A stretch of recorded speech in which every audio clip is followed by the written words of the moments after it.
Hey, this is Guy. This is John. Welcome to our YouTube channel. Subscribe to the channel. Like this video. We appreciate that.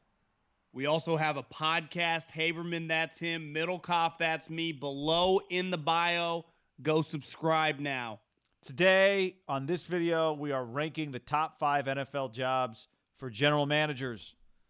And we got maybe a curveball or two. I would say the first two are easy, we thought. But what makes it challenging is, John, there are different criteria as you go. Sometimes you value the players. Sometimes you value the pick. Sometimes you value the freedom. There's a lot of different types of NFL GM jobs. So let's start at the top. Well, and I also think the NFL is a lot different, when you say, than the NBA and baseball, where those GMs, especially in baseball, are in full control. Are really so many Belichickian like GMs in baseball that run the entire operation. Unless you got like a VP of baseball ops ahead of you or president. But yeah, yes. But like, even if whatever Billy Bean's title is, he's in full control. He doesn't work for the manager. No, or the guy in LA. And I think you're starting to see that a lot in basketball, where football is the one where if I do empower my GM, which is rare, it's something that I think when we were growing up used to happen all over the league, and the coach answered the GM. That's rarefied air now. Yeah. So as you'll see, we got a couple here where that's the best part of the job, is you're truly in charge. But for me, as I thought about this and as we put this list together, Middlecoff, being the final say guy, as crazy as this sounds, wasn't necessarily the number one priority depending on the quality of job. So number one, we've got the Kansas City Chiefs. Brett Veach is the GM, your boy Andy Reid and Brett Veach. This is a great job for a variety of reasons, even though technically the GM is not the head coach's boss in this dynamic. Well, I think you just look at good example of the head coach is, one of the best in the league. Since he came to Kansas City, though, has relinquished the title of being the just grand poobah, making all the decisions. But even look, before he left, his last GM in Philly was Howie Roseman. Worked out pretty well. His first general manager with the Kansas City Chiefs, John Dorsey, who got fired because he struggled to run the cap, immediately got another job 6 months later. Now, he's no longer with the Browns, but was his own issue. He was a hot ticket on the open market. Brett Veach obviously was a big part of landing Mahomes, but Andy's been pretty open. Veach runs the draft now. Mahomes is a huge factor. You have Mahomes at 23, 24 years old for the next decade, maybe two. But it's just a great job when you have Andy Reid as your head coach. You have Clark Hunt, who's a very loyal owner, and just a great place, a city that values the NFL as high as you possibly can, right? They'd be here even if they had not won the Super Bowl. It's not that they have Patrick Mahomes necessarily. It's that we know that Andy Reid allowed Brett Veach to tell him this is the guy you need to be watching, Patrick Mahomes, right? Andy Reid, offensive guru, as you know, in his first the 7 drafts since 2013, they've drafted 54% of their players have been defensive players. 54% of the Chiefs draft picks have been defensive players. In those 7 drafts, they've drafted 23 offensive players. 7 of those have been linemen. So this is not an offensive coach who dictates we have to just draft best skill guy available in the first round. That's not the way that they've been built. And so if you're going to have a head coach who is, quote unquote, the guy, the question is it the guy who does things short-sighted, only thinks like a coach, or does he understand the bigger picture the way a GM has to view a roster? And clearly he does. And it feels like he gets that rap a little bit, loves offensive guys. But look at last year. What were their big moves? Got rid of D Ford to get Frank Clark. Signed the Honey Badger. Traded Marcus Peters away. Yeah, they value premium players. And I think anytime you're a general manager, Brett Veach once famously said in a meeting I was with, I got a little Al Davis in me, meaning he loves talent. Yeah. And you can be like that when you have John Madden, right? When you have John Gruden. And Brett Veach has arguably the second best coach in the league. It's a great point. Having all the powers the GM's great, but you also want to have a head football coach who can use all your talent. And at some point, those guys get really expensive and are really valuable. And so you go around being the dictator. Well, that's great until you can't find a head coach that's working for you, because all the great coaches have the option to be in charge of player personnel other places. Facts. So number 2, Middlecoff, kind of like this is almost 1B for me. Two GMs who are not truly in charge, but have head coaches, just good energy head coaches. John Schneider. What was the stat you told me the other day about John Schneider trade backs? Basically every year? Since 2012 till last year, their first-round pick, where it ended at the end of the season, was traded every single year. And in 2017 and in 2019, he moved it twice. Well, I think he's going to move it. He might move it twice again this year because Seattle drafts at 27. So could he go back to? Could these two teams do a trade in the first round and then John Schneider jumps back again? I don't know. Now, some of those trades, just like the Chiefs, it's his coach allows him to take pick 31, pick 25, pick 32, and go land a player, which any GM kind of likes, right? I get to go land a sweet guy with that pick. There's no way an overbearing head coach would let their GM trade back in 8 straight drafts. Zero chance. None. Also, good organization. Paul Allen's sister takes over. No sign of the organization changing in any way. Ton of money. First class. Good crowd. Hall of Fame quarterback under contract for the foreseeable future. A little like Veach. Veach worked for Andy well before he ever became a GM. John Schneider started working for Pete as his GM when he got the job. I think the moment he went all of his chips in the middle of the table, Russell Wilson was his favorite player in that 2012 draft. In a draft that landed him the pick before Bobby Wagner. I think that changed. And maybe they would say, we already trusted each other. Yeah. I think that took their level of trust to a completely different level. And now I think he's viewed as he's a player acquisition decision maker. And I think if you're Pete, why would you not trust him after that moment? Remember, Pete said the first time he ever met Russell Wilson, like, this guy's tiny. And then I would say no pick beside Mahomes of the last decade has changed a franchise more than the Russell Wilson pick, right? You know, it's a great call. And it's like early in any mob movie when the undercover agent is tested and has to kill somebody and does it. And then he's a made man for the rest of the movie.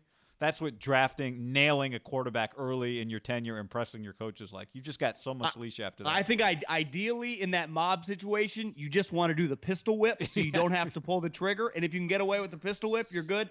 But if you do pull the trigger, made man you're Johnny Brasco. All right, Donnie, yeah.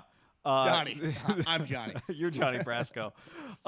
This is where it got a little difficult in terms of our rankings, but we went with your old team, the Philadelphia Eagles, at number 3. What was the primary reason for you that we put Philly at number 3? Like, what was the thing that put them over the top?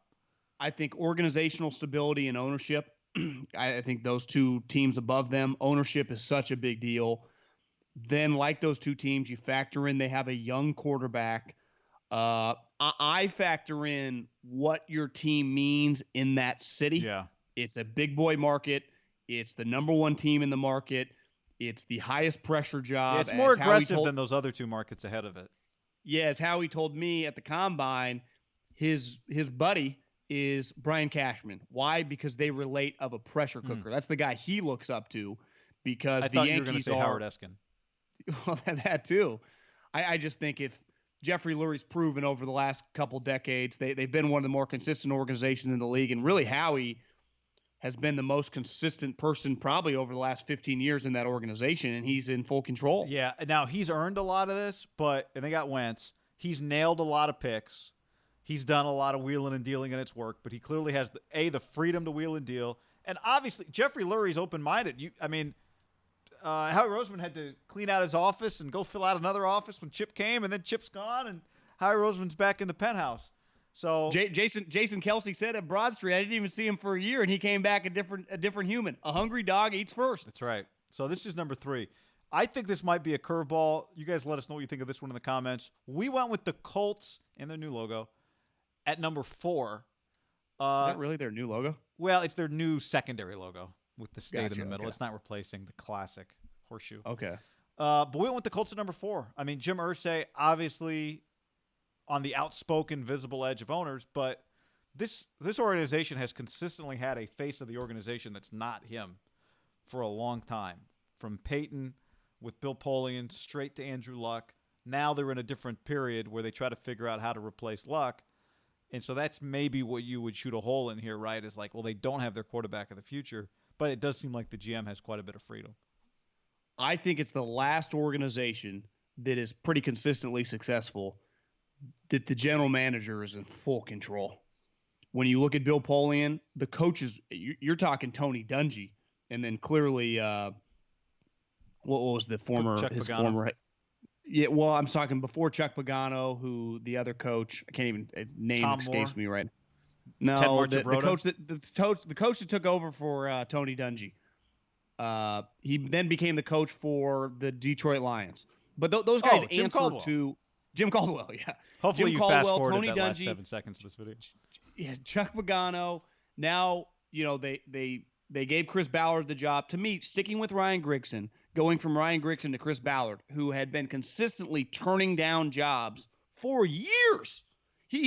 Wasn't he kind of like the Josh McDaniels of general manager candidates before Josh McDaniel, like the head coach version? Everyone turning him down.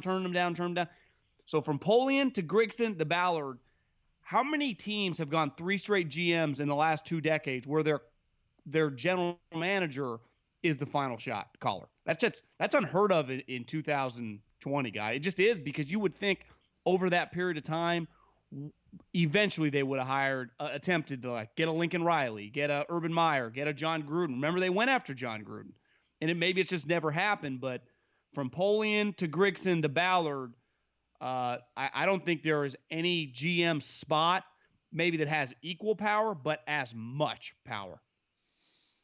Not non-coach / GM, Yep. right? Now they got to find the quarterback, but in the meantime, they didn't. They did the Jacoby thing. They said, forget this. Now this is a credit to Ballard. They went and paid Phillip Rivers, and we'll see what happens from there.